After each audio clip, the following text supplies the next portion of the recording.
Good evening, my people. Good afternoon or good morning, good night, depending on where you may be around the globe on today.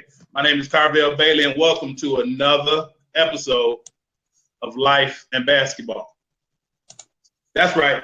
What we do on this show is we take real life situations and we combine them with everyday basketball application strategies, things that may take place. And we see what type of synergy they have, and we see how the game of basketball helps influence individuals' lives positively. And so we're here in the Bless the Ball studios in Chicagoland, Illinois, and the show is being sponsored by Bless the Ball Skill Development Academy. I'm the president, CEO of that company. We're a year-round skill development company where we enhance and develop individuals mentally, physically, socially, emotionally, psychologically, spiritually, and all of the above. And we use the vehicle of basketball to do those things. And so the show is also being brought to you by my book, Understanding Life Through the Game of Basketball. This is where the show stemmed from. Basically, this book, Understanding Life Through the Game of Basketball. So you have to understand that at the end of the day, the ball stops bouncing, and you have to know what have you taken away from the game of basketball that's helped you be a better person. So this is a great book for leaders. All right, it's not going to teach you how to shoot a jump shot. I say that all the time. That'll be in one of the next books. But this book will teach you how to be an effective leader, how to be an effective coach. It's great for parents. It's great for teachers. It's great for mentors, pastors, bosses, supervisors, any type of leadership capacity. It's a great professional development tool for you. And so I'm not going to waste a whole lot of time, as I always say, because I'm mindful of everybody's time, and I appreciate those individuals giving me their time to come on the show. Well, just like every other show, here's what I want you to do. I want you to like this broadcast, share this broadcast, and get it out. Because the individual that I'm going to bring before you today, all right, I can definitely tell you that he is a teacher at heart. A teacher at heart, and you're going to get educated, you're going to get schooled. All right, so you might want to grab your kids, you might want to, take notes so that you can understand a little bit more about this game that we call basketball and how it can improve and enhance your life. So without further ado, I want to introduce to some, I present to most, my man, Coach Nigel Thomas. Coach, what up, man? How you feeling? I'm good, KB. What's going on, man? I appreciate the opportunity coming on, man. I appreciate it. Yes, sir. Yes, sir. That's definitely not a problem, man. I told you that I wanted to get you on because I can say probably me, I'm not sure everybody else, but I kind of understand that there's a story in you. There's a story in you that is nowhere near complete yet, but it's enough to where it can inspire and it can motivate and it can help somebody on a life lesson or life capacity as well as on a basketball capacity. So I wanted to get you out, man. So can you briefly just tell the people, before I start, hitting you with the questions, tell the people a little bit about Nigel Thomas, who he is. Absolutely. So I hope I don't get too long-winded, KB. Just stop me whenever you see fit. But I'm going to try to give you a brief background about me. Originally born in Chicago, 61st in Aberdeen, Inglewood neighborhood, where I was born. Mother and father. Mother is an ordained minister. Father was a photographer for years, and he's the one that introduced me to the game of basketball. Kind of put the ball in my hands early on. There's a story behind my name. My name is Nigel Isaiah Thomas, and I was born August 20th, 1980, which is a year after Zeke won the national championship in Indiana. So when I was born, my father wanted to kind of name me Isaiah, middle name, but since my mother had a spiritual background, a biblical background, decided to spell it Isaiah. So they kind of had to collab on that. So Okay. mother and father raised me early on. Mother and father divorced probably when I was 6 or 7. Mother went on to Chicago Theological Seminary in Chicago, right around the campus of University of Chicago. So we lived in Hyde Park as she was trying to attain her Master of Divinity. So Okay. 1988, when she graduated, and at the time I was going to William H. Ray in Hyde Park Elementary School and was still trying to play ball and doing some other things. I played the drums growing up because my dad was really into jazz music. So he kind of put the drums, he kind of put the basketball in my hands, kind of allowed me to make some decisions. Mother ended up moving out to the south suburbs. She ended up getting a job after she graduated from seminary in 88 at New Faith Baptist Church in Madison, Illinois. So ended up going out there. So when we moved out there, we moved to Richton Park, moved right down the street from Rich South High School to Lincoln Crossings neighborhood. I know Yeah. you're familiar with that, KB. So Yeah. once I moved out there, I was just trying to find an identity. Didn't have any friends. And I knew that my only way to kind of build any type of friendship with people was kind of playing basketball. So on the playgrounds there, on the playgrounds at New Faith Baptist Church, on the playgrounds at Lincoln Crossings in Richton Park, kind of built that friendship, kind of built that relationship with some people, and Mm-hmm. kind of used that as an avenue to move forward. And ended up going to Rich South basketball camp, Roger Bowenstill, and kind of those Bowenstill kind of, introduced me to the game, introduced me some people out there in the south suburbs. And, by that time I was building relationships and ended up going to Richie's High School. So ended up going to Richie's High School, graduated from there in 1998. Wasn't really too sure what I wanted to do athletically. I knew I wanted to play basketball, but I had some opportunities to play Division III, Division II, NAIA. So I was chasing a dream and ended up Right. going to Langston University in Oklahoma. I chose that school because my brother graduated from Langston University. My older brothers graduated from TL South High School, and he ended up Oh. going. So kind of had that in our family. So Langston was in our family. Ended up taking a couple of visits there as a high schooler, just kind of visiting him. I guess spring break. So went out there, met some people, met the coach a couple of times. So ended up graduating high school in 1998. Ended up going to Langston University. And when I got out there, didn't go out there to play basketball. I went out there, honestly, just to be a student. So I went, Oh. walked on as a freshman. And coach didn't know me from scratch. He didn't know me from Adam. And I went out there and I was playing in an intramural game. Assistant coach saw me out there, took me to the head coach, introduced me. He said, you know what? I'm going to give you an opportunity. I know I didn't recruit you, but I'm going to give you an opportunity to come out here and play. So I redshirted my freshman year, ended up playing my sophomore year. Sophomore year hadn't had the best year, didn't play too well, didn't get a lot of minutes. He ended up telling me my sophomore year after I was done, hey, you know what, Nigel, this is not going to work. Your style of play is a little bit too street ball for us. So I Mm. suggest that you kind of go somewhere else and try to pursue a career somewhere else. Mm. So he ended up, telling me that kind of, started a hurdle, and we'll get into more of that later. But that kind of gave me a hurdle right then and there to how to fight. Taught me Right. adversity. Taught me some stuff about myself that, hey, there's going to be some people going to tell you that you can't do things, but how are you going to overcome that? Are you going to allow people to tell you can't do things? You're going to keep fighting. So sophomore year, he told me, hey, Nigel, you got to move on. I didn't do well academically. So this is where the key part of my story kind of begins right here. Didn't do well academically. I ended up going back to Langston. My mother said, you know what? We're going to bring you home. We're going to bring you back to Chicago because I think you need to get focused on something else. Like, basketball's not doing it. You're not doing well academically. You probably need to come back and get refocused. So she brought me back home to Chicago, or back to Park Forest. And I ended up going to Prairie State College.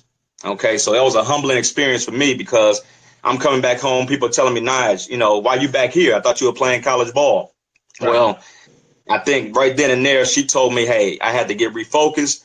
I had to change my mindset. I had to really get, tuned in to what I wanted to do with my future. I had wasted some time in college, but I don't think any time is ever wasted. No time is ever wasted. It's about what you do with it and how you overcome adversity, but that's just part of your story. At that time, Robert Fairbank had just started the program, the basketball program at Prairie State College in Chicago Heights, Illinois. He kind of knew my story a little bit. He kind of knew my history. He said, hey, we're starting a program here. Would you like to join it? Well, as a humbling experience, I didn't think going from an NAIA basketball player to a junior college was the most, it wasn't really advantageous for me. I didn't think at the time. But he said, hey, you know what? If you decide to ever pursue anything in this basketball game, I think you have a future in coaching. So during that time, while I was home trying to figure out some things about which route I was going to go, I said, hey, if I couldn't play this game for a living, I said, you know what? I think I want to coach it and teach it. So he said, hey, Nigel, if you're going back to Langston, which I end up doing, I'm going back to Langston that next fall and end up finishing my career there, getting my degree in education in 2003. But he said, Rob Fairbank, the AD and basketball coach at Chicago, at Prairie State at the time, said, once you graduate, come back here and I have a coaching position for you. So end up graduating in 2003 with a degree. End up volunteering as a coach, junior college, 22 years old. End up volunteering as an assistant coach on the junior college level at Prairie State. Did that from 3 o'clock in the evening on, but during the day I was teaching PE and health at a local grammar school in Park Forest. So from there, that right there was a humbling. I had to pay the bills somehow. So making some decent money as a teacher, but taught during the day, basketball coach in the afternoon. So I did that for 5 years. So from 2003 to 2008, I was a PE teacher during the day, junior college coach at night, putting people through individual skill development workouts, on the road recruiting, scouting, all that. During that time while I was at Prairie State, I was under Bob Fairbank for 1 year. He ended up passing the program along to Mike Mandarino. Mandarino, who I was an assistant for 4 years at Prairie State, who is kind of known in Chicago because he taught at he coached at St. Martin de Porres. Taught Jerry G there. He taught Ty Triplett there. He ended up going to Leo, so he coached at Leo. He's Andre Brown's high school coach. But I ended up coaching under him for 4 years, so spent 5 years there. In 2008, my coach at Langston had an opening on his staff. He needed an assistant. Because so I don't want you to give it away just yet. We're gonna hit them in pieces. We're gonna kind of trip on them tonight. But a few things, man, that strikes me. One, it's like I didn't know about the whole Isaiah Thomas thing. People hear about the one that's obviously at Cleveland now, and that happened because his dad lost a bet to his best friend when the Lakers, when the Pistons beat the Lakers, so he had to name his son, after him. But I think what a lot of people don't understand is that a lot of things placed on us can be placed in us also, and so understanding the things that Isaiah Thomas went through and had to go through to get himself up to that level to where he wins a national championship, to where he wins a NBA title. Just the fortitude, the patience, the perseverance, and, as well as the character. So by you kind of taking on the name, even if the spelling was kind of changed, but taking it on kind of in the light of that particular individual, that your dad wanted you to be named after, sometimes those things kind of get put in us also. And so just listening to part of your story, it kind of mirrors all of those attributes that he had. And I was talking about it a couple shows back. I'm not sure who the guest was, but I can remember when Isaiah Thomas was just, he was on Oprah. He was talking about how, he used to carry the ball with him all the time. And he was determined to make it. And, he's asleep on an ironing board in his, the house because it was so many. And my dad grew up with his brothers and all them. So I know his story, but I think it's a Okay. testament to you. Not only are you named after him, but you have some of those attributes that a lot of people don't know. They only, know, the Isaiah Thomas walking off the court with Jordan, or, Right.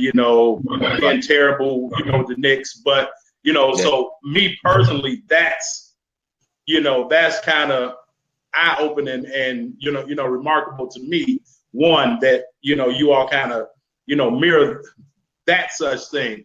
But then also, man, you talked about being prepared for the opportunities. You talked about 2 or 3 different opportunities to where it was really you against everybody else, and you kind of had to man up and hunker down and be responsible for the things that you needed to be responsible for, be it if it's at Rich East, be it if it's, when you go to school with Langston, for the first time, and then with grades. So now, and I was talking to Malcolm Griffin about it the other day, that there are still some of those parents that like, look, boy, I don't care what basketball, who you playing for, if you ain't doing what you're supposed to be doing, you gonna come back and deal with me. So I take my hat off to your mom for saying like, whoa, that's not what you're there for, even though that's, you're doing it and you playing, but you're not there to party. You're there to get an education, and if basketball just comes along with it, then that's a plus. So that stood out to me also. But then just with the Prairie State, you able to go back, the guy knowing you, and then telling you once you get done, I have a place on staff for you. So that's a testament about how important relationships and relationship building is to you. You understand what I'm saying? Because you were able to not only make an impression on the guy that was on Prairie State, but you also was able to make an impression on the guy that really didn't want you at first because, you weren't doing what you were supposed to do, with playing style or whatever. But you had 2 instances, and we really haven't got into Langston yet, but you had 2 situations where people said, hey, we're going to bring you back as long as you do what it is that you're supposed to be doing. So I take my hat off to you, man, to your mom, to your dad. I think that, that's, it speaks volumes of the character, the person that you are. And so that's what I want to get into this evening, because, what a lot of people don't know is, you and I have spent a lot of time in constant communication with, each other, be it if it's text, be it if it's social media or a phone call, email, those things. But we have been able to build that relationship, and it kind of mirrored because, us both having girls, I finally got, my son, he's 9 months, but, with us having girls, us both being head coaches, us kind of having to deal with the ups and downs of things. So I understand that, so I want to kind of go back a little bit, me saying what I had to say based off of everything that you said. You living in Richmond Park and going to school in Park Forest. So a lot of people talk about the West Side. I love the West Side, West Side tough, understand that. South Side, but people really sleep on the suburbs, Nigel. People really sleep on the South suburbs from just a swag standpoint, the way that we carry ourselves, to where we're self-confident, but also it's some very good basketball players that have come out of the South suburbs. So can you talk about Park Forest and Richmond Park, how that kind of shaped and molded you, especially coming from like a prestige area like Hyde Park? Absolutely. But just going back, when you were talking about relationships is what this business is about. And I think that's what life is about. I think it's important that you never really want to burn bridges with anybody because you never know when you have to cross that bridge again. I think that's important. You never know what type of relationship that you cultivate and that you try to really, I guess, try to nourish is going to come back and help in the long run. So Right.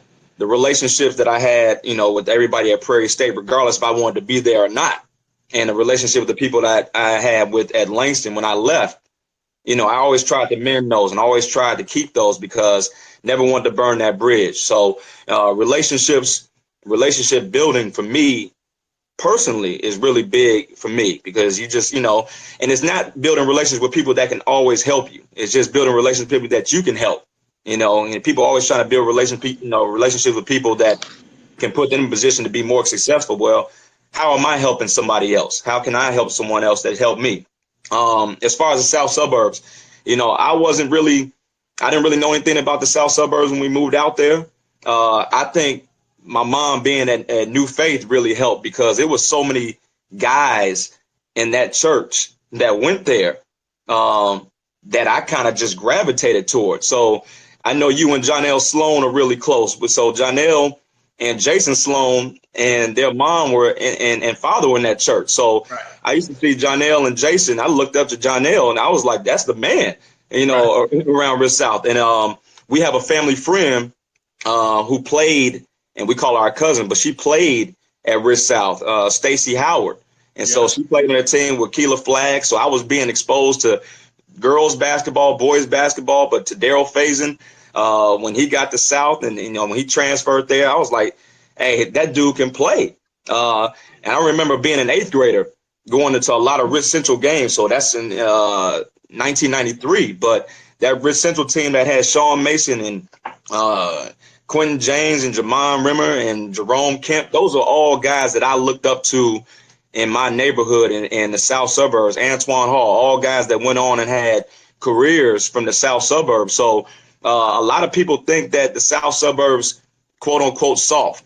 But it's not. It's some players out there, and it's a lot of different parks. I remember going to Matson Park District a lot, and there was some tough games at the Park District in those courts out there. So people need to, show some respect to the South suburbs. And, I know a lot of those players end up going to the city and have to kind of earn their stripes there, but they've done it. And we'll get more into that because that's how my relationship with Tree started. And so, Right. we'll get more into that later. But Tree is the one that introduced me to city ball. My father dropped me off to Kennedy King College when I was in eighth grade, dropped me off on a Saturday. I had no clue where I was going, but when I walked into the gym, first thing Tree said was like, "Who are you? Where do you Right. play at?" And so from there, I had to earn my stripes. And so Tree kind of took me in and kind of just, showed me how things worked out there. And that was his set. And it would be times where I was waiting 2 and 3 hours to get a run in. But Saturdays was the set for the younger guys. And then all the older guys came on Sunday, playing with Sunday. Bob Hambrick and those coaches, all the City League coaches playing at Kennedy King. But yeah, man, that brings back some memories, man. But, Tree is the one that really showed me how to bring that style of play and really accept who I was and where I was from, but come out there and play my game and, show me how to play the game. So, Tree, shout out to Tree for, what he's done for, Chicago basketball for me personally, because he's meant a lot to me. Yeah, and Coach Tree is on, man. He's one of the godfathers of Chicago basketball, definitely. And if you couldn't play, he wasn't gonna let you play. It didn't Not at matter. all. He was not playing. Not at What all. was what. So we talk about Park Forest. I'm gonna put this comment up from your man Jay. He said, "Don't be afraid to let Nigel talk, man." I'm gonna let Nigel talk, man. I'm gonna let Nigel talk, Jay. All right, That's but my I know man, you Jay, want man. to hear what he got to say. So now you go to Rich East. I went to Rich South. We, you should have been a star, but Yeah. Yeah. you go to Rich East, but it was something about Rich East though, like the people at Rich East kind of had a different type of toughness about them because you had Park Forest, maybe some Madison, Right. maybe some Beacon Hill, Yeah. so they just had a certain type of grit about them in a different way. Yeah. How did Rich East mold you, especially, by you knowing so many people at Rich Central or Rich South, but now you got to go to Rich East, Right. and, they weren't, let's say, the best of the district. Right. You know what? During that time, I think that a lot of people really wanted to go to East wanted to go to Central or South. That was kind of, their go-to. That's where they wanted to go. East at the time, kind of known as a football school. And those guys there are tough. I mean, a lot of my players, a lot of my teammates at East their primary sport was football. So they brought a toughness and a swag about them. But you got the guys from co-ops, you got guys from Beacon Hill. When we got redistrict, I was supposed to go to Rich Central, but we got redistrict, so I had to end up going to Rich East. But it was a great opportunity, man. I went there and played for Joe Kuhn, who's now legendary at Joliet Junior College. Mm-hmm. Played for him, and to this day, him and I have a relationship. And at the time, I didn't really respect what he was doing. I was kind of hard headed. I kind of thought he was doing things his way or not the way that I wanted to be done. But I don't think I was as coachable as I should have been. But now, just thinking back, he was a fundamental teacher of the game. And sometimes we can miss out on those blessings. We kind of miss out on those opportunities. We don't realize until we get older that, man, I was blessed with a good coach. And I was. So I had him my junior year. And then Bill Yarbrough was my head coach my senior year. So during that time, I was running cross country. So my main sport was basketball, but I ran cross country. I was getting some interest for cross country collegiately. But I just said, you know what? I had a lot of teachers in that school were telling me, Nigel, you need to just go focus on cross country and track. That's your main sport.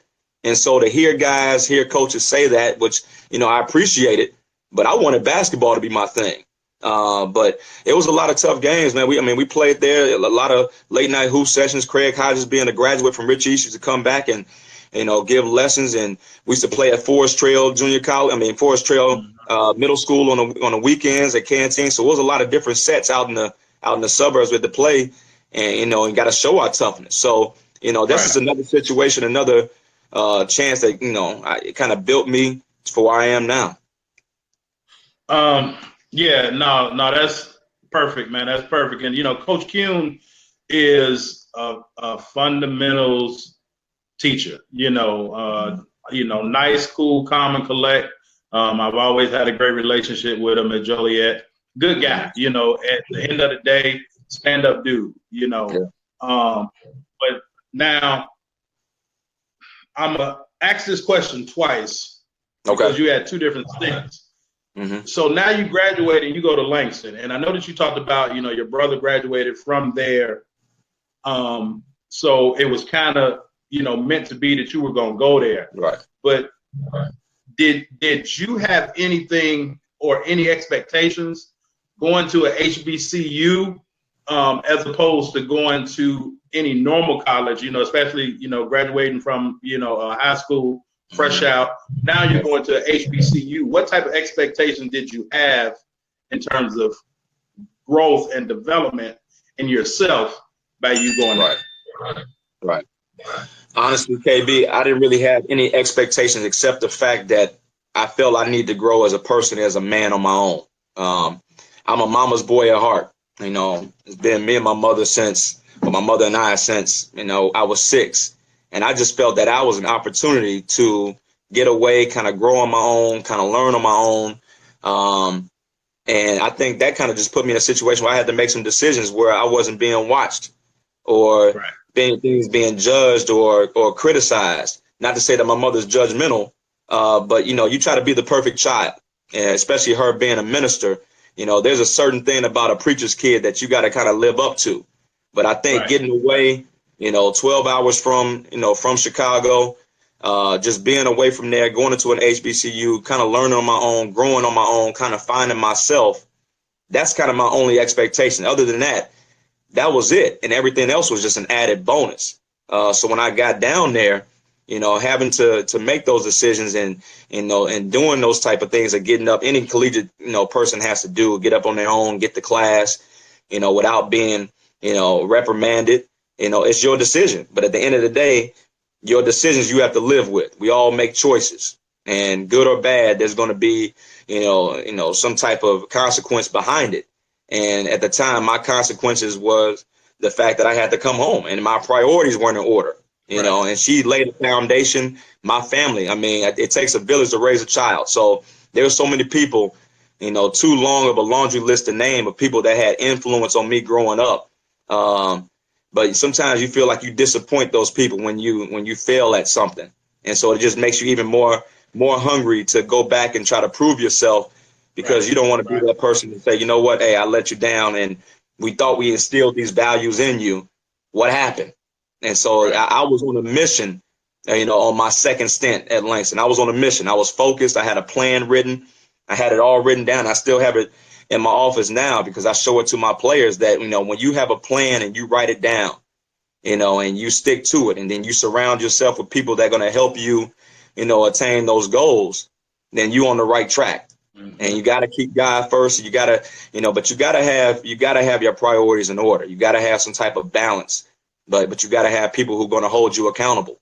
Accountability is big. If you don't have people going to hold you accountable and just let you slip through the cracks and let you do whatever, they're doing you a disservice. So, I'm blessed, man. I'm blessed. And that was, so my question stemmed from you going down there as a freshman, but then you having to be humble, go to junior college, and then come back, and then eventually graduate. But I never went to a HBCU. My wife went to FAMU, but just on different campuses that I've been to, HBCU, there seems to be some type of brotherhood, sisterhood, camaraderie on those campuses that we may not see in everyday cities. So when we talk about just life in general, if it's the issues here in Chicago or in any inner city, but you have in those same inner cities the HBCUs, almost like school days. You can have the locals, but those people that come from other places, but it seems to be some type of family orient that brings them all together. And so that's what I was asking about, your level of expectation, them pulling you in, and them holding you accountable also, like, hey, Nigel, if you're not going to class, then you can't come party with us, or if you're not doing A, then you can't do B. So that was why, I asked that question about your level of expectation. And so, my next question, you kind of answered it with the Prairie State, having to work as a teacher. What was the best part about being a teacher? I've been a dean of students, been a teacher. My wife's a teacher. What was the best part about, throughout all that? What was the best part about going into your classroom every day? Yeah. I honestly think this goes back to what we said probably about 5 minutes ago, relationships.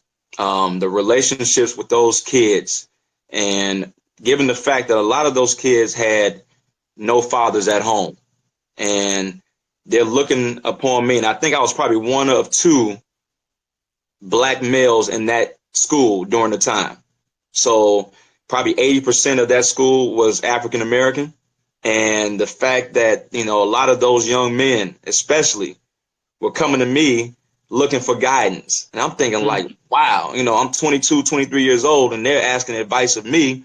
And so that's why I'm thinking, everything comes full circle, because the same way, guys like Tree influenced me and had an impact on my life, I think I had to do the same thing for those kids. And so therefore, I just think seeing growth and development in those kids during the time and teaching the lessons was just one thing, but just seeing their growth and seeing the development, see now a lot of those kids that I had who as 7th and 8th graders and now just graduated college, they starting families. I see them on Facebook. They having children. I have one student who now, Leah Brown, just ran the 4x1 with Allison Felix. So she was in a 4x1 team. And I didn't know then that she was going to be as big of a star now as she was then. I knew she loved track, but just seeing the success stories of those people, man, and just seeing the success stories of how, they started off one way and they were kind of troubled and they didn't have fathers, and they used to come with a lot of stories like, man, my dad is locked up, or my father passed away when I was younger, or hey, Mr. Thomas, I just need to talk. Right. It was those situations, it was those moments that I appreciate and that I never take for granted. And just those relationships now carry on, and just see them now when I come back home to Chicago and run into them. They still call me Mr. Thomas. I'm thinking like, wow, I haven't heard Mr. Thomas in about 10 years. But just the relationships and just the impact, because your one word, because those 8 hours at school, or those 6 hours at school with those kids are probably the best day, best moments of their day. They go back home and there's so much drama at home. And it's like, whatever you can do to impact them in a positive way and still hold them accountable, it was probably the most rewarding, part of that, of teaching. Okay. Yeah. That's big, man. Is, you understand that, it makes you appreciative of the little things, when you can just see that you're able to help other individuals, especially some who can't help themselves. Right. That does something to your soul. Right. Just in terms of knowing that you're doing the right thing, and you're doing it not for any type of recognition, but you're doing it because you care. Exactly. And most kids, I've never really met a kid that didn't want redirection or some type of discipline. It's all based on those relationships and how you approach them and how you get it done. But most want to be helped.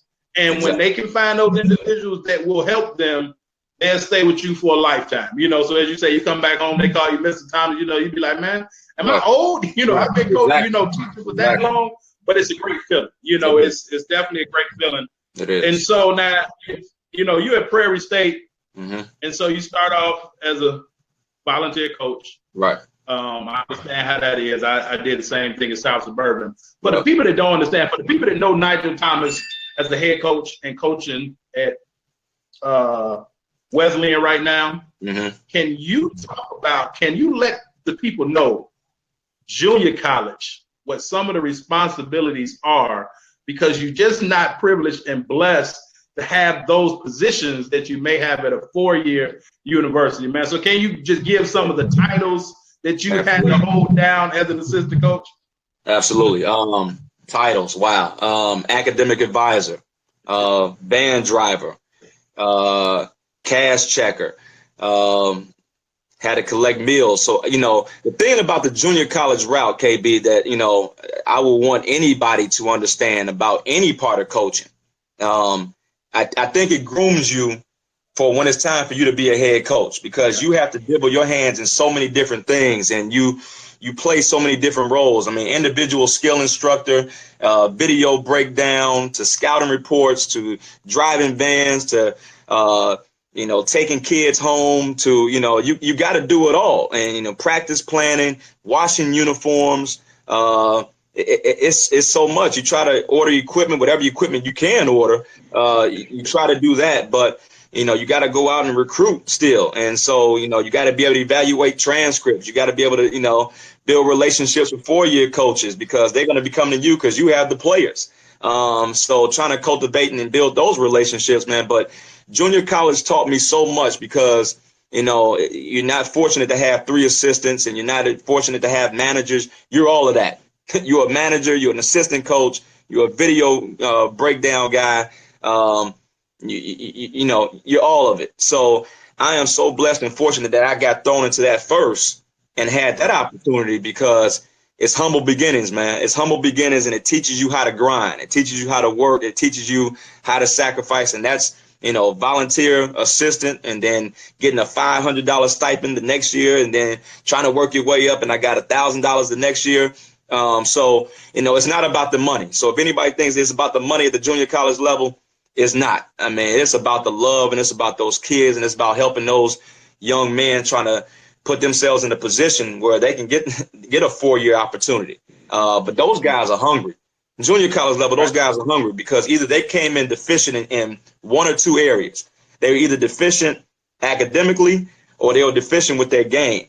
And so they're coming to you trying to look for guidance and help to get them to that 4-year opportunity because they didn't get that fresh out of high school. So you got to mold those guys, man. You got to mold those guys, and you got to make those guys, put them in a place where they're marketable to 4-year institutions. But and you got to stay on top of them. You know, you got to stay on top of them because they had the discipline to do it academically.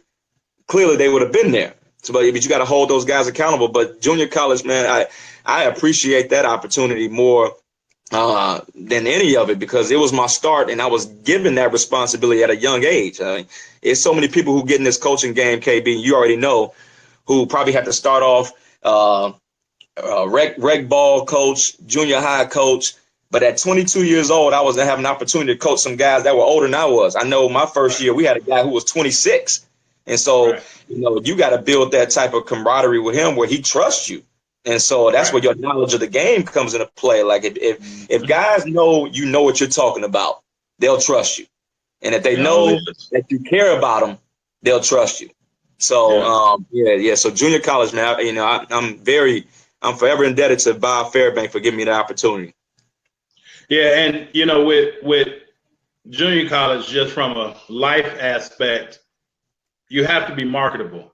Mm-hmm. And you know, you hear so many young people, especially nowadays, talk about what they're not going to do. Right. And so if you have a goal, or if you have a dream, or if you have a mission, you're going to have to do some things that you don't want to do to put yourself in a position to where you can do what it is that you like to do. You know, don't nobody want to wash clothes, say, after a game. You know, you get back at 11. You know, not a uniform sweaty, but it got to be washed and dried before, you know, you leave. You know, well, hell, you know, you're not the head coach, but it has to be done. You know, so I'm pretty sure it was a lot of long nights for you. You know, maybe a lot of restless nights and even a lot of nights where you had to question yourself. And so me having been a head coach on junior college level, but also an assistant, I wanted to ask that question because you really find out who you are from a character standpoint when you're put in a situation of adversity. You know, and sometimes being an assistant on a junior college level or even a head coach, sometimes you can get hit with major adversity. So you have to find out who you are, you know, and so that was why, you know, I asked that question. People just see you with your shirt and tie on during game time, but they may not know that, you know, you're working off 2-3 hours of sleep, but just in life, it's going to have to be that way because if you're working yourself up to a certain position and a certain plateau, it's going to be days where you're going to have to go sleepless or, you know, it's days where, you know, you're going to have to do some things that you don't want to do to put yourself in a better situation. So, you know, that's, you know, why I asked that question. And I remember to the day I was sitting at my desk working at an alternative high school and you called me, was like, KB, I got the job at Langston. And you was like, I was at Truman. You know, is it any players that you think that I should be looking at? And obviously me, hey, man, you know, I got a couple guys. And you talked about, you know, you said there's one kid I'm really looking at. He go to King, and his name is Emil Clayton. And I was like, great kid. You know, I said, you can't get my kid. That's the one that you need to get. You know, you start out. If you can't get mine, that's the one that I want you to take because I'm working for him. But if you can go get Emil Clayton, he's going to represent you, especially in the first year, the way that you need to be. And you went and got that kid, man. And I mean, he was already a great kid, great parents. But you turned that kid into a man. And, you know, can you talk about some of the ups and downs, especially as your point guard? You being a point guard, what were some of the ups and downs and the enjoyment that it was coaching a kid like that? Well, KB, can you still hear me? Because the volume went down on my end. Can you still hear me? Yeah. Okay. Well, let me go back a couple of years before Emil, though, because remember when you were at Truman, I tried as an assistant, tried to get Jamil Harris. And that, you know, that didn't work out. So you and I kind of go back, you know, a ways with that. But Emil Clayton, Emil, you told me about, that kid came down to visit. He took a visit down in Langston before I even accepted the job as head coach at Langston University. And so, you know, like I tell him all the time, I talk to him all the time. I am forever indebted to him and his family for trusting me as a 29, 30-year-old first time ever head coach to come and trust me. And, the goal was to put the ball in his hands from day one. And the thing about it is, you never know. You're never really ready to be a head coach. Right. You think you're ready, you're prepared, but it's so many different decisions that you have to, think about and put yourselves into play. But when you have somebody that you trust, and especially when the ball's in their hands, it was times when Emil told me, "Hey, coach, just sit down, man. I got this." And Right. you have to be able to ride with that. You got to be able to trust them because that's why you recruited them. Right. You brought him there to handle the team, and the things that he did and the way he controlled the team and just the respect that he commanded from just his teammates, from opponents. Emil is a good dude. Emil's a good dude. So he ended up pledging while he was down there. He ended up getting his degree. Ended up playing professionally for a while. Just so proud of what he's done, not just as a basketball player, but as a person. And, I text his mom and I text his dad and I text him all the time just to let him know that, I'm forever indebted to them for trusting me. But, he was a great ambassador for the program. The way he carried himself, the way he was respected on campus just by administrators, by staff, by other students. And then when he got on the floor, he handled his business. So that was my main thing. I said, if I was going to become a head coach, I needed my first point guard to be from Chicago. And that kind of transcended and kind of built some relationship with some other guys because my first team, had Emil Clayton, had Travis Scott, who went to Hillcrest. He played for me. Walter White, who played at Hillcrest. Teach Williams, he played at Inglewood. And then I had Nate Barfield, who played at Simeon. So I had 5 guys, from the city. And I kind of caught some backlash from a lot of people there because they wanted me to recruit Oklahoma. But I know what Chicago's about. And I know what they're going to bring to the table. And I know those guys are going to bring it. No knock on Oklahoma players, because there are a lot of good ones out there. But I know to start it off and to build the foundation that I was trying to build as a head coach, I needed those guys that I could trust who I knew was going to go to work. So all those guys I trust. But Emil was kind of the one who kind of set the standard because he committed to me before I even, was offered the job. And I kind of said, hey, I thought I had a chance to be a head coach. Can you come down and visit, spend a couple of days? And, my wife and I and, our children just, love the Clayton family. We just love them to death and just, their family. And you know how it is with players, you follow them for the rest of your lives. And, so he's got one for me. He's my man. That's my man. Yeah, and that's the same way that I feel about Jamil, same way, or even, with Martell, same way I feel about both of them. Now, did you feel obligated? And I'm asking this question because it shows how true you were to yourself. And I guess this is a, big ups to your mom, for kind of keeping you grounded. When you talk about you went, you got a kid from King, okay, but you got a kid from Inglewood, you got 2 kids from Hillcrest, that's in like Hazelcrest, maybe Markham area.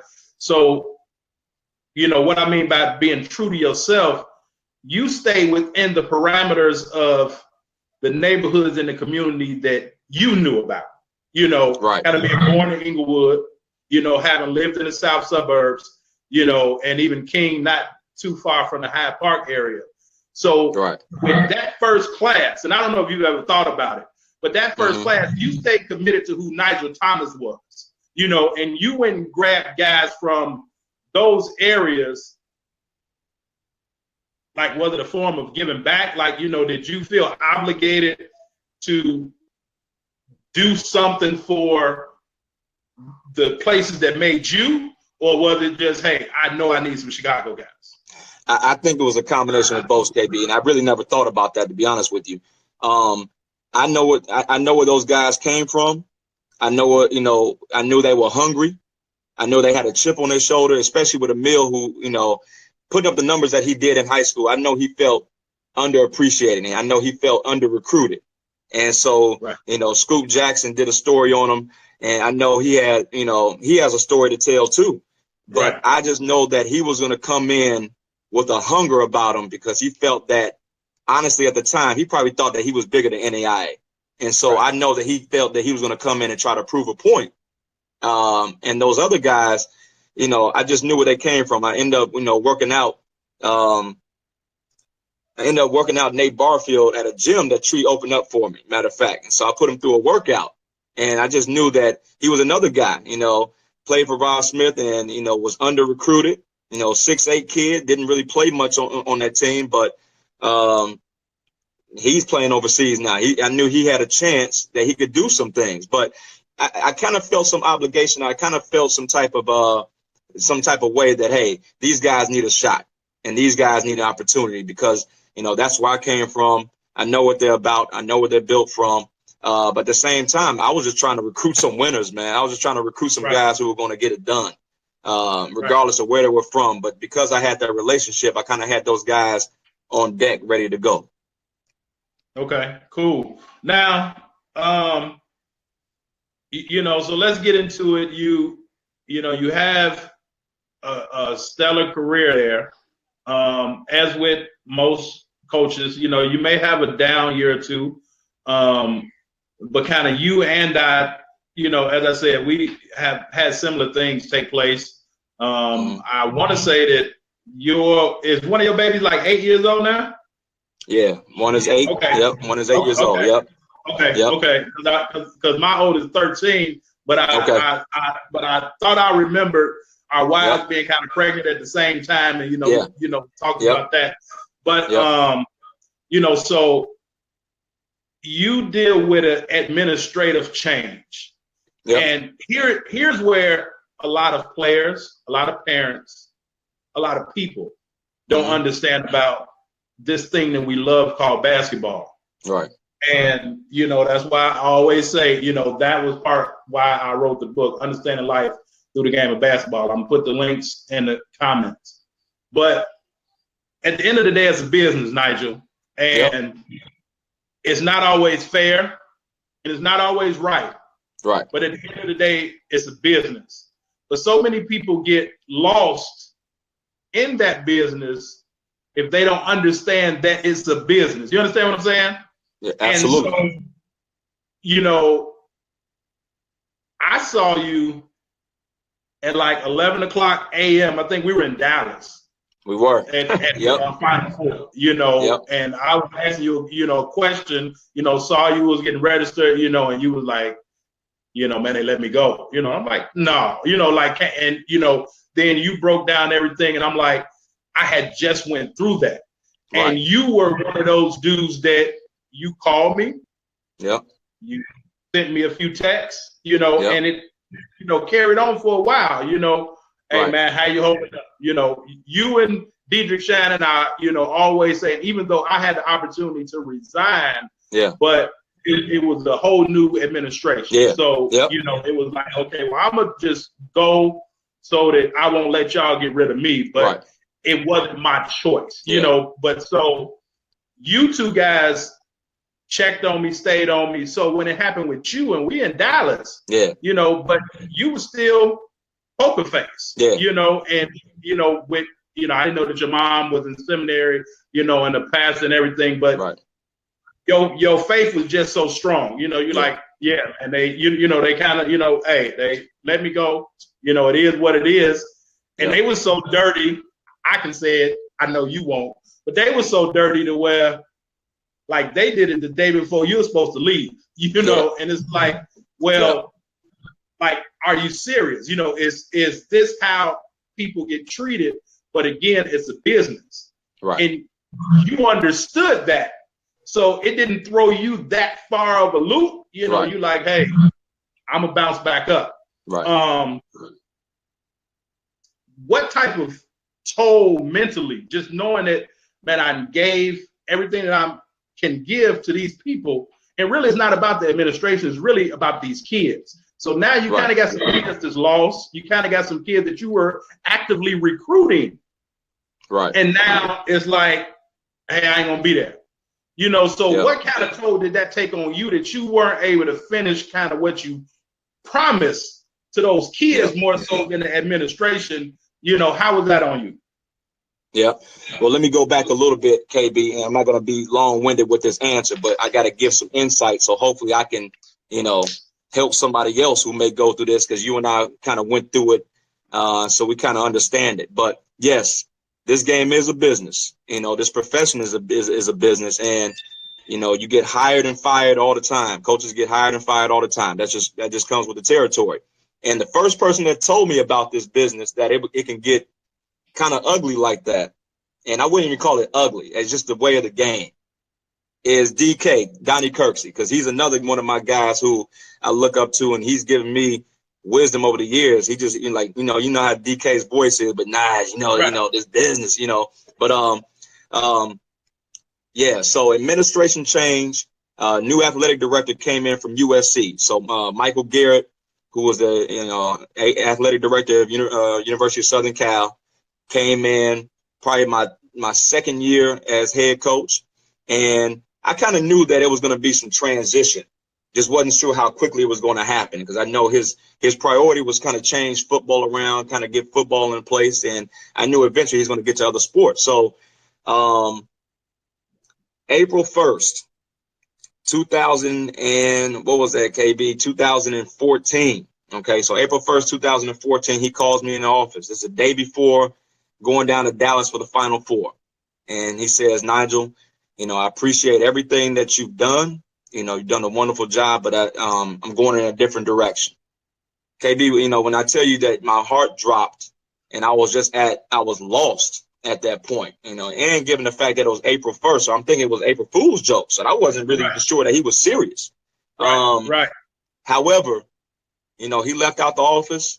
I immediately called my wife, and, KB, you got to find a strong woman in this business who's going to Yeah. support you no matter what. Okay. Yeah. And I'm blessed to have a woman in my life who, we've been friends since I was 10 years old. We went to Huth upper grade center together. We Yeah. went to Rich East together. Families and I have been close for years. And she's a family rattler as well, just like your wife. So she's a family rattler. But I called her, and she said, Nige, she said, I don't want to hear that crying. She said, you got to figure this out.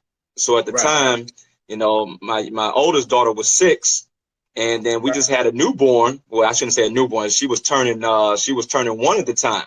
So 2 girls, a wife, had to figure it out. So it was no time to sulk. It was no time to feel sorry for myself. It was no time to question it.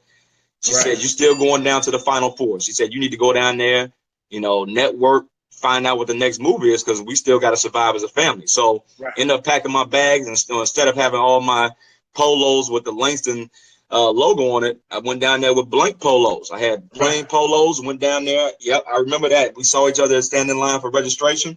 Yep. I broke it down, but KB, you know how Final Four is. It's time to network and do all that, but it's kind of time to hang out. That's kind of like the spring break for coaches. Right. But I was on a different mission. I had to go down there and kind of find out what my next move was. So I went down there, kind of put some feelers out with some coaches, let them know, hey, I was a free agent, and kind of had to move on. But saying all that, KB, never do I feel bitter about that situation, because God ordains every situation, and God ordained my time there to be with those young men, to be at my alma mater, to be a head coach. When I was given the job, I was 29, but when I started, I was 30. To be a head coach at a 4-year institution at 30 years old, it's a lot of people who are still, 20 years in the game, still looking for that head coaching opportunity.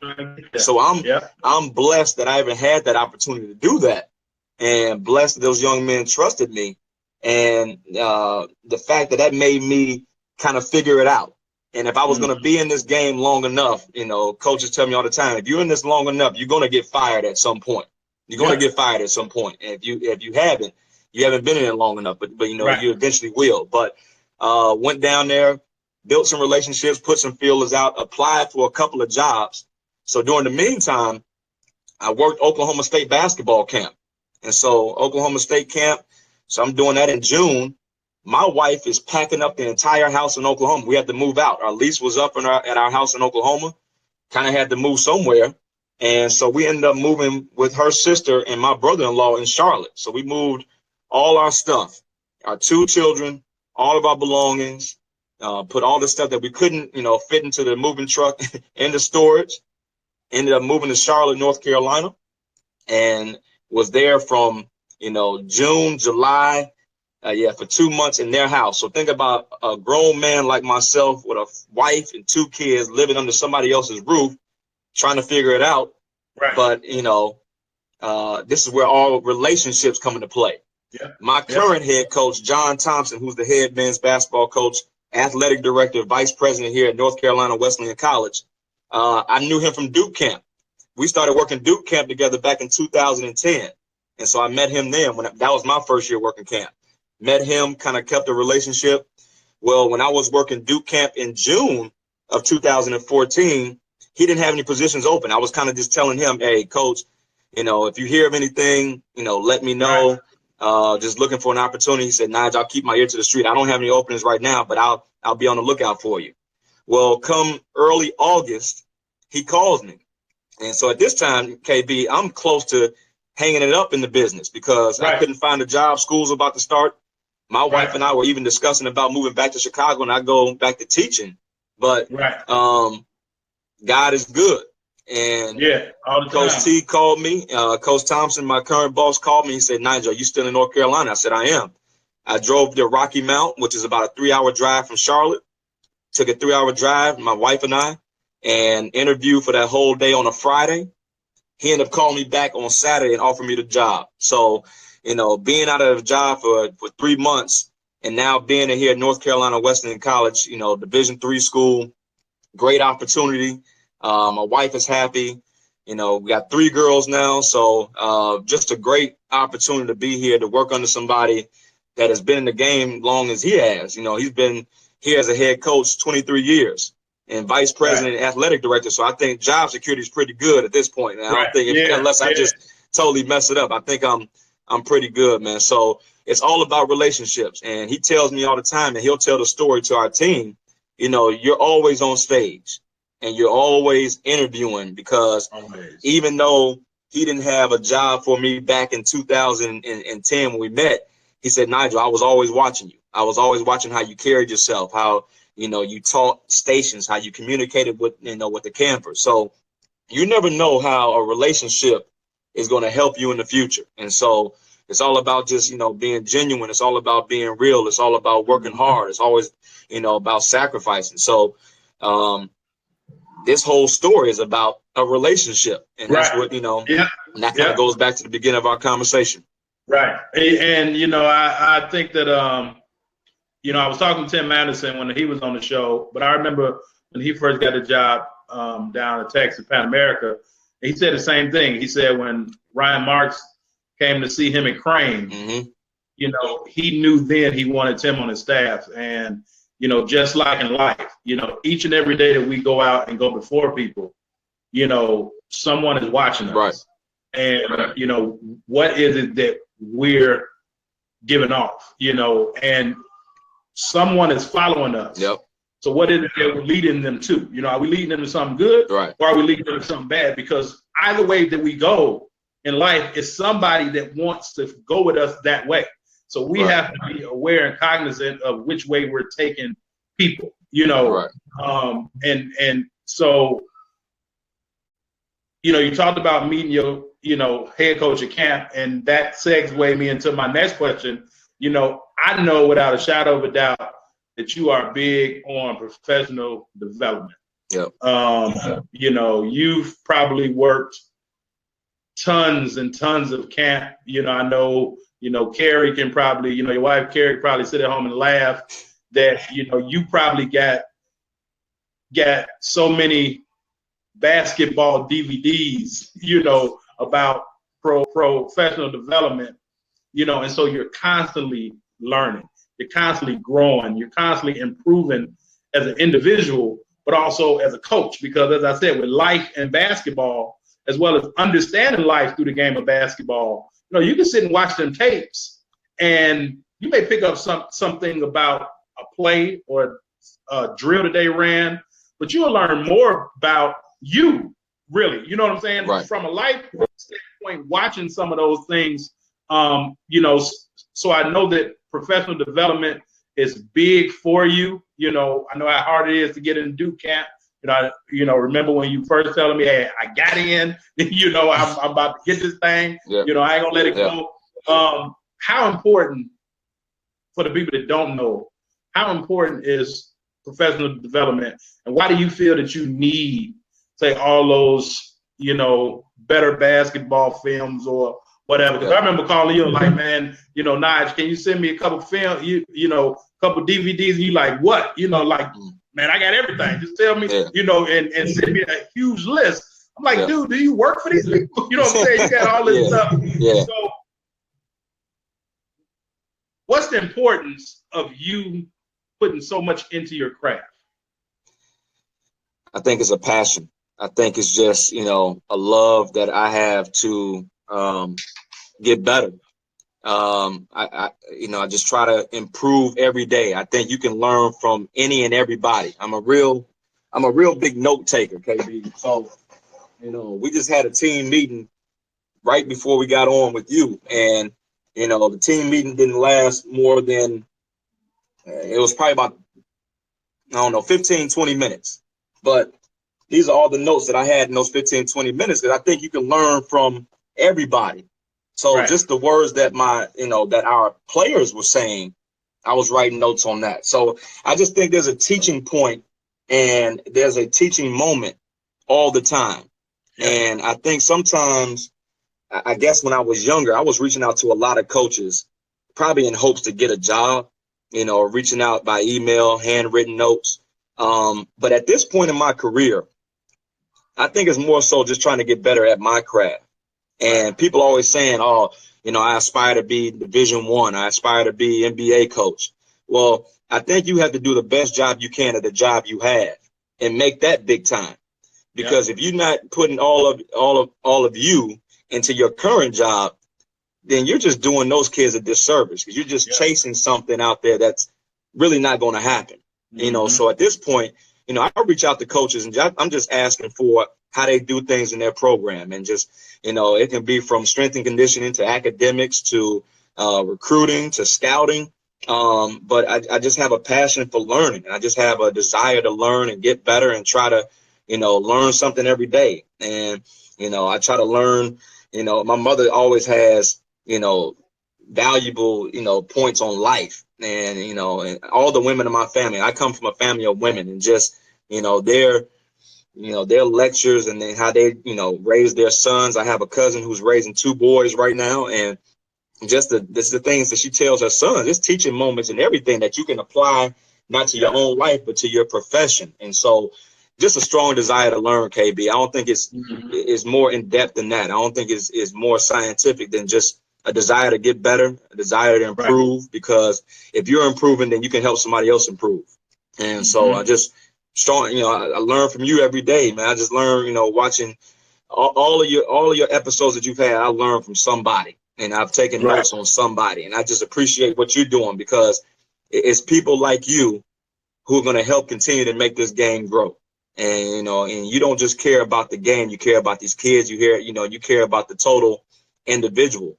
And so, that's what it's about. And that's what it's about. And people who are doing things the right way, and not just out here chasing the dream, or just, chasing the next job, I should say. But what are we doing for the kids that are under us currently, who are looking for us to help them improve? What are we doing for them? And so whatever I'm trying to reach out for and try to learn and try to read, I'm not a big, novel reader. I'm more of a motivational type of reader. So a lot of different quotes that really spark me, that kind of, open up some ideas and some thoughts to kind of, carry on conversation. I see Rosalind Washington, she just popped up with a comment on here, but she was my dean at Langston. And so she is the one that told me to go into education. So I'm forever indebted to her. I call her Mama Rod. So I saw her popping up. So the lessons that she taught me Right. And she teaches me now, it's just, I'm forever indebted to all these. So it's all about relationships again, man. It's all about relationships and Yeah, learning from and people. as a dean, as a coach, as a parent, I say that we have things confused a lot. We make things harder than they are because at the end of the day, it's really just about that. It's about relationships. How can you, show your gratitude, appreciation? How can you communicate with other people? And I work with the youth all the time, and even in our after school programs, that I do with my company, Bless the Ball. I tell the kids all the time, you all have a voice, but because you don't know how to use your voice, the things that you have to say never gets understood because people only hear you. They aren't able to listen to you because of how you enunciate and how you talk. Right. So what I try to do is try to get the kids to understand how to better communicate because they do have something inside of them. They do have some great ideas. They do have some things that they can say and pour out. But if they just hollering and, bickering, we're only going to hear them talking. We're not going to be listening to them, and so, with your dean, a lot of times, even with the kids that you've taught or the players that you've coached, a lot of times they may not get it the way we want them to get it right then and there. Even with our parents or with our kids, they may not get it, or we may not get it when they want us to. But eventually we'll come around and we'll be like, that makes sense. Exactly. I get it now. Exactly. I totally understand. I'm not sure if Marsha's your sister, but she talked about all the basketball tapes and magazines that you still got in her closet. So that's my mother. Okay. I'm sorry, Mama. Yeah. But she would appreciate that. You said sister, she'll appreciate that. Yeah, she'll love that. Oh, okay. Yeah. So this thing about bettering yourself didn't just start when you were a head coach. This thing has been going on for a long time. It's been going on for a while. Okay, I think it goes back to Langston when my head coach told me, "Hey Nigel, I don't think this is going to work." I think from there, in situations like that, when somebody tells you can't do something, that's what pushes you to that next level where you say, you know what, I'm going to prove them wrong, so I'm going to try to get better. So during that time, when he told me, hey, it wasn't going to work there, I was trying to better myself as a player. And so I went into the gym and just try to, I'm working on my game every day just because somebody told me that, hey, I couldn't do it. It wasn't going to work. So, being in the gym countless hours, that goes back to me being on the courts in Lincoln Crossing and Richmond Park, for summer hours on end, or at Woodgate Park, when my mother was spending nights at New Faith Baptist Church, where she wouldn't leave until 10. I would be there. I'll be at Seton Prairie. I'll be at Yates. I'll be on those gyms. And now as a coach, I engulf myself in getting better. And I think it probably has something to do with the fact when I was at Langston, when the AD came and said, Nigel, we got to move in a different direction. Hey, when somebody tells you can't do something, it just makes you even more hungry. And so now my hunger is just a hunger for knowledge. And my hunger is for just to improve and just to get better. And, I don't want to be caught slipping again. I want to be on point in every facet of the game, and, like you said before, I think people see coaching as the glamorous lifestyle. They see you on the sideline and they see you in suits and they just see you drawing up plays. But KB, it's so much more to it. I have to be on top of all the different recruiting classes, 2018, 2019, who are the top 8th graders. You got to be on top of your kids' academics here. You have to be on top of individual skill development.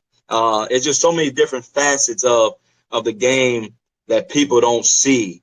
But they just see you, they see going up and down the sideline. They see you coming in suits. They just see the timeouts. They see you traveling. They see all the sweats. They see the sneaks.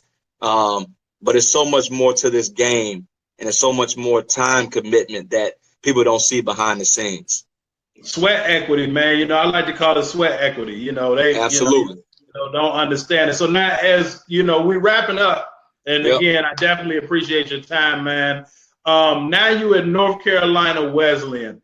Tell us a little bit about that briefly, if you can, because I want to put that on the spotlight too, so that people can check you all out. Because I know you had a pretty decent year last year, but also touch on the notion of, you came from an NAIA school, you've been junior college, NAIA, and then you go to, Division III. I always tell people, if you're good, they're gonna find you. Right. But I personally went to Aurora University, and I played with a couple All-Americans, played with a guy named Greg Kemp, who had a Portsmouth invitation. But he was only 6 foot. He played center, but he had a Portsmouth invitation. A guy named Will Flowers was, he was, I think, All-American for 2 years. People kind of sleep on Division III. And mainly because they hear, well, they can't give scholarships. So tell us a little bit about Wesleyan, but then also talk about how Division III ain't all that bad because there's some real good players there. You know what, KB? I didn't know much about Division III when I first got here. When Coach told me we couldn't offer athletic scholarships, I just knew that, hey, this is going to be a challenge recruiting-wise.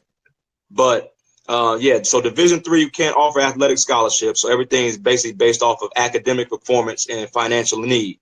And so our pool of players, our pool of guys that we're trying to recruit, we try to recruit the best players, but it comes down to more than that because, you got to find transcripts right away to see, if they're going to qualify for any type of academic money. And then you have to see, hey, the school is $38,000 face value to go here. So that's a turn off to a lot of people. But when you can put packages together for kids and make it affordable for all types of families with, economic backgrounds and financial priorities, it's doable.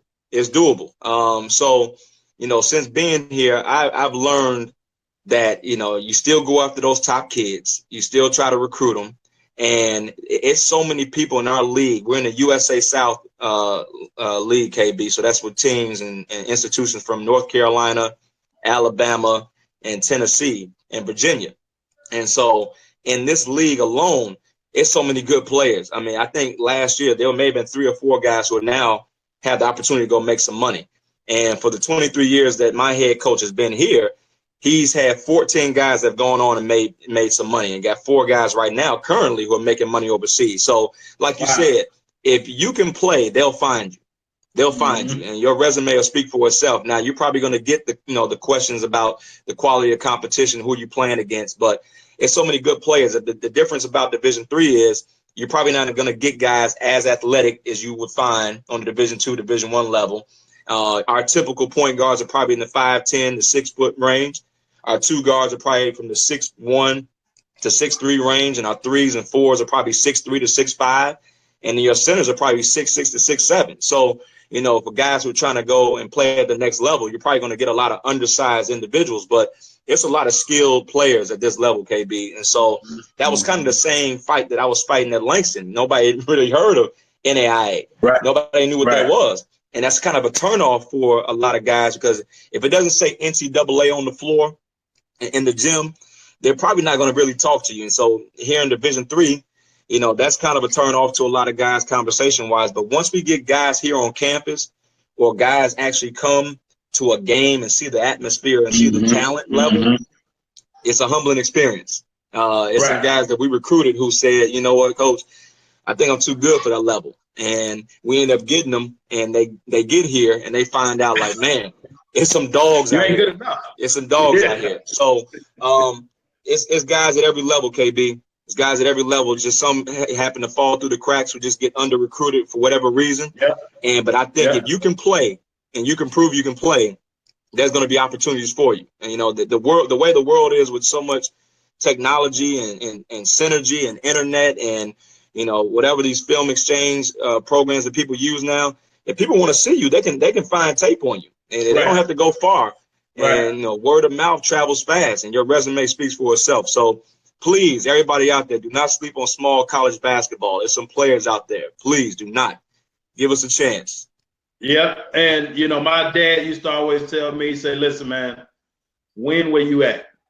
There You you say, go. because the bottom line is, if you're a champion, can't nobody take that away from There you. you go. So if you in Division 5, Yep. you're the best Division 5 team. Absolutely. So, you have to be able to win where you at. So you all open up win, coach. So, and tell people, Yep. how they get to the November 11th. website, how they can check it.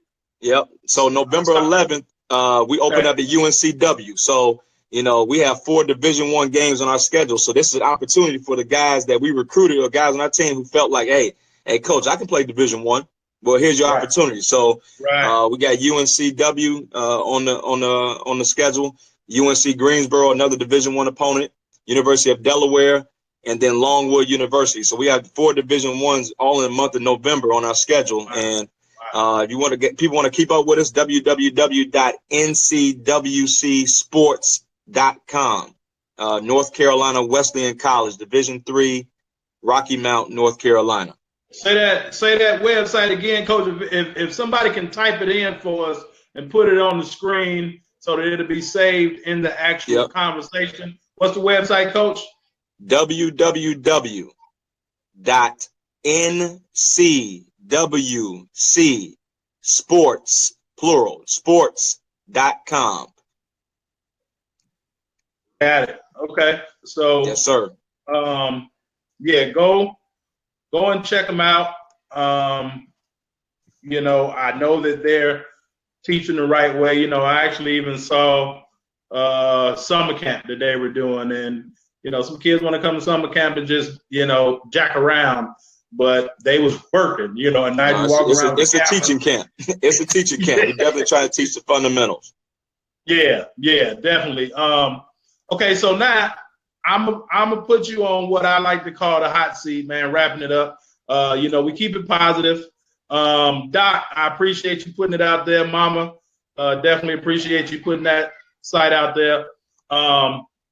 So always keeping it positive, but just kind of putting you on the hot seat. Want to see you answer questions a little bit rapidly and on the spot. So my first question to you is, who's the best player that you've played against in the South Suburbs? Best player that I played against in the South Suburbs would be, wow, I would say Antoine Hall. Twan. Yeah, I had to say Twan Hall. Athletic, strong, gets to the basket, can shoot it. I'll say Twan Hall. Wind up going to University of Arkansas. That's people right. that don't know, Antoine Hall, man, a dog. I had Twan laughing, man. I explained our senior year, I was at TF South, man, and Twan hit a half-court shot. I threw an assist with like 3 seconds left. Coach Kappa called timeout. He like, man, the game over. TF South man supposed to be Hillcrest. Twan hit a half-court jumper, and when I every time I talk to somebody, he laughed. He'd be like, "Yeah, man, it was just meant to be that night." But yeah, Twan was a dog, man. Yeah. Okay, so now my next question to you is, who was the hardest dude that you had to guard throughout your basketball career? Because I take it that you was a pretty good defensive player, but who just kind of like who didn't you really want to take that assignment on? Yeah. I ain't scared of nobody, KB, but and I understand that. I would say I remember this vividly. Can I give 2 guys? Because it's 2 guys, really. Yeah. All right. Okay. And they were both at Kennedy King. They were both doing a run on a Sunday. But one would be Gennaro Pargo. Nero, when he was at Robeson, I think he just left to go to Arkansas, but he came back and he was just on a different level, man. He just, he was shifty, quick, could shoot it. He had that left to right crossover, that right to left. That's when the Ivo was really popular. So he had that in his game. And then also, man, Amari Sawyer. I was a senior and he was a freshman. Amari just, he was so confident and he just, Cox just gave him the ball and let him run with it. So he was just, as a freshman, he was a tough to handle. And I was a senior, so he was tough, man. So I would say Amari and Gennaro. Amari Sawyer had his own gym shoe coming out of 8th grade. Yeah. Coming out of 8th grade, had his own gym shoe, man. So that kind His of own gym shoe. Yeah, kind of tell you what's happening, man. My boy Jamon Rimmer just joined the stream, man. Me and Jamon played on the sophomore team. He was a freshman. I was a sophomore on the team. Jamon, Nigel said it was guys like you he looked up to. And man, hey, I was laughing with him the other day on the post. Jamon ain't seen a shot he never liked at all. But that's great. And Jamon, like my sister-in-law was a cheerleader for Rich Central. So during the time I was all those games, man. Yeah. So Jamon, Jerome, Isaac Smith, Sean Mason, Quentin James. Yeah, those dudes are like rock stars to me, man. During that time. Yeah. Okay, now I'm gonna throw you this lob, and I'm gonna see if you can still jump a little bit and grab it. Okay. My next question is, what's the best attribute of your wife?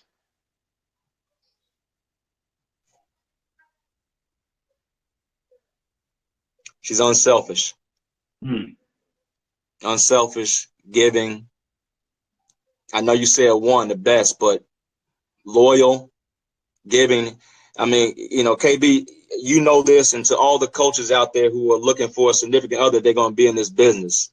My wife is almost like a single parent most of the time out of the year because I'm gone recruiting. I'm in the office late. I'm out early. So with 3 girls, I know things on Facebook looks really good, but I'm just there for pictures. She's the real MVP. She's the real star. She holds it down.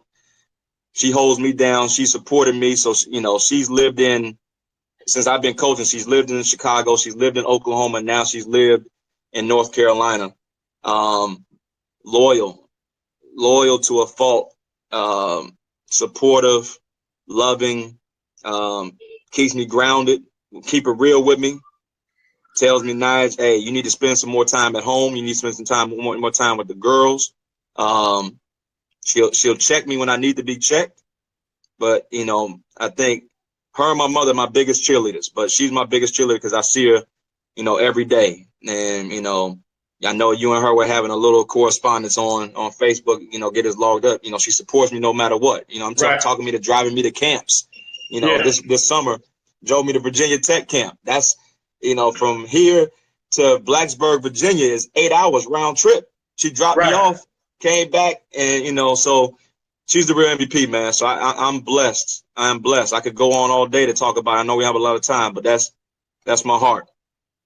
Well, I told you I was going to throw you that lob. I asked Howard more the same question. I see Howard jumped on too, but, and me and Howard talked about it also that in this profession, you have to have a mate, your wife, or even with women coaches, their husbands. Yep. You have to have a mate that understands what your profession is. Right. And as you said, the unselfishness, and sometimes to a fault. Yep. It's those days, and so you have to try to have some balance, and I try to work on that all the time because I know that's where I faltered,